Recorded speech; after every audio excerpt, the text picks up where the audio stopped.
Sejam muito bem-vindos a mais uma das nossas análises. Hoje, a gente vai olhar para um texto super antigo de uma maneira completamente diferente. Geralmente, quando a gente pensa em registros históricos milenares, a cabeça vai direto para grandes épicos, guerras ou daquelas longas jornadas espirituais, né? Mas um dos textos mais famosos da antiguidade é, na verdade, uma verdadeira aula magna sobre gestão organizacional e delegação de tarefas. A nossa ideia hoje é tirar um pouco da poeira da história e enxergar o capítulo 18 do livro de Êxodo não apenas como um relato do passado, mas como um manual super prático de liderança que simplesmente antecipou as teorias de administração em milhares de anos. E isso leva a gente a uma pergunta fascinante. Quando se pensa em organogramas corporativos, estruturação de equipes ou até naquele fluxo de processos otimizado, a imaginação logo remete à Revolução Industrial ou, de repente, às escolas de negócios do século XX. Mas as evidências apontam para um lugar muito mais improvável. As raízes mais profundas dos nossos sistemas burocráticos modernos e dessa governança estruturada podem muito bem ter começado lá na base do Monte Sinai, no meio do deserto, há mais de 3.000 anos. Parte 1. A configuração. Diplomacia e família no Antigo Oriente Próximo. Bom, o cenário para toda essa mudança começa com a chegada de um cara chamado Jetro. Ele era um sacerdote de Midian e, detalhe importante, sogro de Moisés. Ele vai até o deserto para um reencontro. E olha, no Antigo Oriente Próximo, um encontro entre líderes de nações diferentes nunca era só um almoço de família, era um evento altamente diplomático. E quando Moisés relata tudo o que tinha rolado lá no Egito, Jetro solta essa declaração poderosa que a gente está vendo. Essa frase não é só uma confissão religiosa, é uma validação geopolítica massiva. É basicamente o reconhecimento, vindo de uma liderança externa, de que os eventos do Êxodo tinham mudado o jogo e o equilíbrio de poder em toda a região. E a forma como eles celebram esse reconhecimento é fascinante. O texto narra que Jetro oferece sacrifícios, e depois os líderes sentam para comer pão juntos. Para nós hoje pode parecer só um jantar para comemorar. Mas, no contexto jurídico do Antigo Oriente Próximo, um banquete sacrificial onde as partes dividiam o pão depois de um sacrifício era literalmente a maneira oficial e legalmente vinculativa de ratificar um tratado de aliança entre clãs diferentes. Basicamente, eles estavam selando um superacordo diplomático e de proteção mútua. E aí que a gente entra na parte 2, a crise, o gargalo administrativo. Porque no dia seguinte a esse banquete, a realidade logística bate na porta e revela um verdadeiro pesadelo administrativo. A nação que tinha acabado de ser libertada estava enfrentando sua primeira grande crise estrutural. Era um choque de sistemas, muito parecido com o que a gente vê hoje em startups que crescem rápido demais, sabe? A operação toda era baseada puramente numa liderança carismática, onde absolutamente tudo dependia da figura de um único visionário. Para conseguirem sobreviver como uma nação, eles precisavam urgentemente fazer a transição para um modelo burocrático judicial, com processos bem claros e uma delegação de poder estruturada. Imagina a cena. O texto conta que Moisés sentava de manhã e ficava até a noite, e o povo ficava lá de pé em volta dele só esperando a vez. Ele operava no que os historiadores chamam de modelo de oráculo, como uma espécie de juiz vidente. Ele não tinha um código civil pronto para aplicar. Ele buscava uma decisão divina direta para cada pequeno conflito, cada briga de vizinho, cada disputa de terra. Tenta imaginar um único líder servindo de juiz para uma população de dezenas, talvez centenas de milhares de pessoas. O resultado imediato disso? Um gargalo administrativo paralisante. Uma loucura.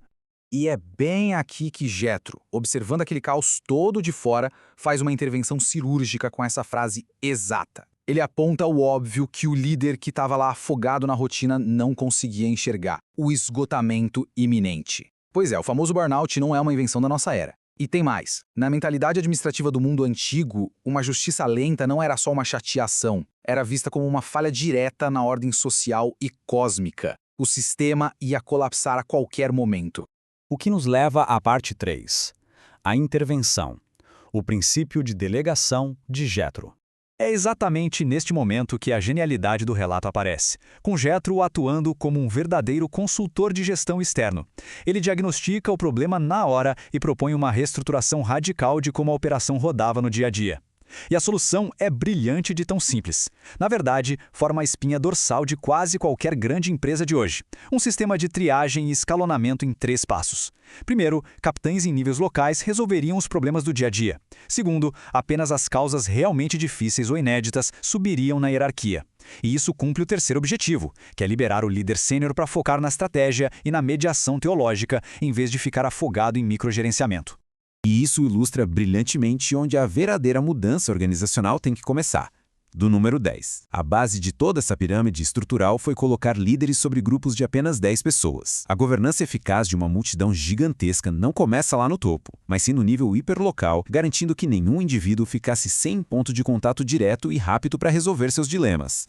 Se a gente olhar para a matemática prática dessa delegação, ela dividiu a população de forma geométrica e muito bem organizada. Milhares, centenas, 50 e dezenas. Isso acabou criando macroníveis regionais de administração, descendo até a supervisão dos distritos e chegando finalmente no nível comunitário e familiar.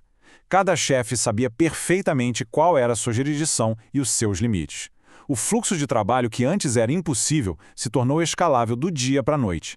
Vamos em frente para a parte 4, os critérios, uma aristocracia de mérito. O sucesso de toda essa nova estrutura burocrática dependia quase que 100% do recrutamento. Afinal, não adiantava nada criar um monte de cargos se as pessoas erradas fossem ocupar, concorda? O ponto crucial aqui é o critério de seleção que foi estabelecido. Os requisitos não falam nada sobre pertencer à família mais rica da tribo ou ser amigão do líder. Os critérios eram ser capaz, ter respeito pelo divino, falar a verdade e, acima de tudo, ser incorruptível.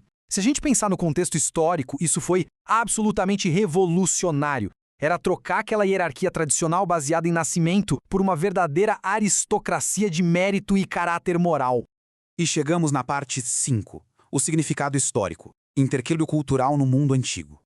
Agora, o que é realmente interessante sobre tudo isso é que, olhando a narrativa como um todo, o impacto histórico da adoção dessa estrutura governamental é imenso, principalmente porque tudo isso acontece antes mesmo de a lei central ser entregue lá no Monte Sinai.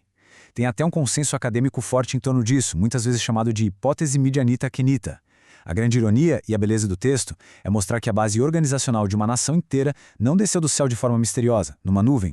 Ela veio de um conselho extremamente prático, super terreno, de um estrangeiro. Pois é, um sacerdote midianita dando uma baita aula de gestão para os israelitas. E isso se encaixa perfeitamente no que é conhecido como literatura de sabedoria. No Antigo Oriente Próximo, as boas ideias viajavam. O conhecimento empírico sobre como lidar pessoas, como administrar conflitos e manter a ordem era compartilhado cruzando fronteiras culturais e religiosas o tempo todo. Foi exatamente essa sabedoria importada que transformou um grupo exausto de viajantes numa nação formalmente estruturada. Para fechar a nossa análise de hoje, o texto acaba forçando a gente a dar uma bela olhada no espelho. As lições de Êxodo 18 têm milhares de anos, mas continuam incrivelmente atuais. Pensa bem, quantas empresas, startups ou instituições ainda sofrem hoje com o esgotamento das equipes por insistirem naquele modelo de oráculo? A provocação que eu deixo para vocês é: será que as organizações modernas já aprenderam a lição do deserto? Ou a gente continua centralizando decisões de um jeito insustentável?